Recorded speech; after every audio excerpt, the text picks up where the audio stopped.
Hey there, this is Jason with Face Games, and I want to give you a little sense of what the game Aetherspire is meant to look like from an artwork perspective. This is obviously a prototype that you're seeing here. The goal is to get pro artwork for everything I'm about to show you. But just to quickly set the stage, I'm going to pick up the camera here. There's a central board. There's an invader track over here. Bosses will appear as the invader track advances. These bosses represent 4 different elements: fire, earth, water, and air was the one I flipped there. There's a whole deck of boss cards, and they're randomly dealt out at the beginning of the game. Each boss is going to have an illustration on its face, and then some general back for each of the 4 elements. Every player has a character card, and of course there's going to be a few of these. These have special abilities, and once again there's a deck of these hero cards, and so we've got a bunch of different illustrations for the heroes. The game itself is taking place on an elemental plane of existence. So one of the things that we want with this is for all of these artworks to feel very elemental. Obviously, we got a lot of fire, earth, air, water, and you're about to see the rooms in a second, which are all from the same elements.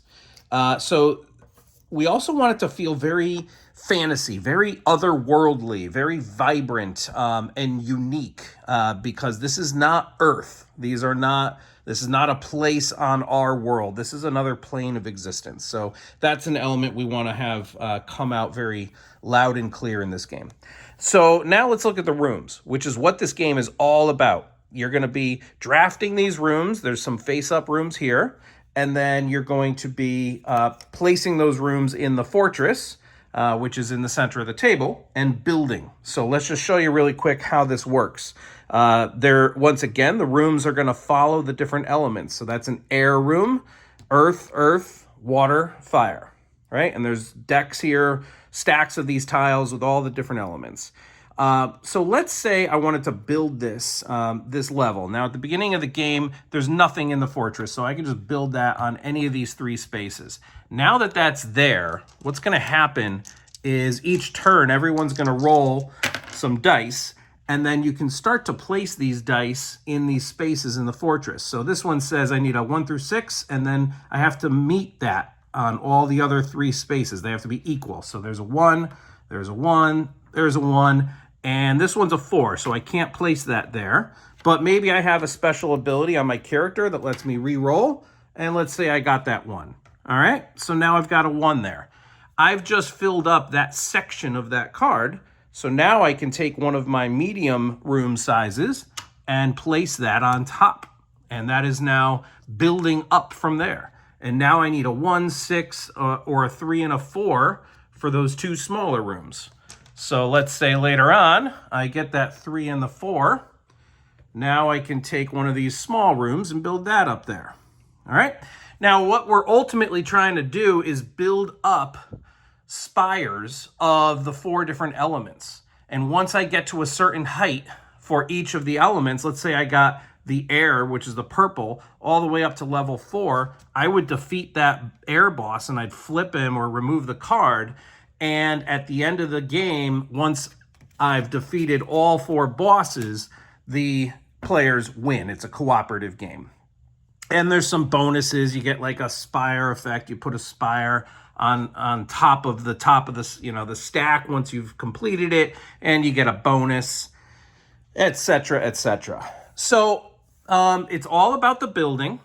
These room tiles are going to be critical that we get the artwork right. Now, of course, we got beautiful artwork potential for characters and bosses, but the rooms are what make this game. So we want the 4 different elements, the artwork, to feel very unique, very thematic. So like Earth, we could have vines and brambles and foliage, like all earthy stuff.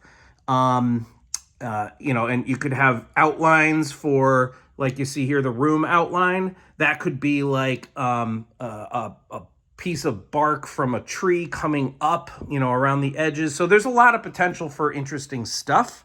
Water, the room should obviously be made of flowing water and maybe some white caps or little ripples in the water or waves. There's going to be a lot of interesting potential here, and also very magical. So not just earth water, not just earth, thinking really beyond just the normal things that we would think of. That's probably enough explanation for now. The rooms, these tiles will be unique shapes. I will be able to get samples of these shapes to you over email. They won't just be rectangles and squares. So this is actually going to be a much larger tile, and it's going to have like a unique shape to it. And then this one's going to look like a little jaggedy thing, and this one's going to be more of like a triangle. So they're going to be different shapes, but the same concept applies of the elements and building up and all that. All right, hope that makes sense initially. I look forward to talking with you about the game. Thanks.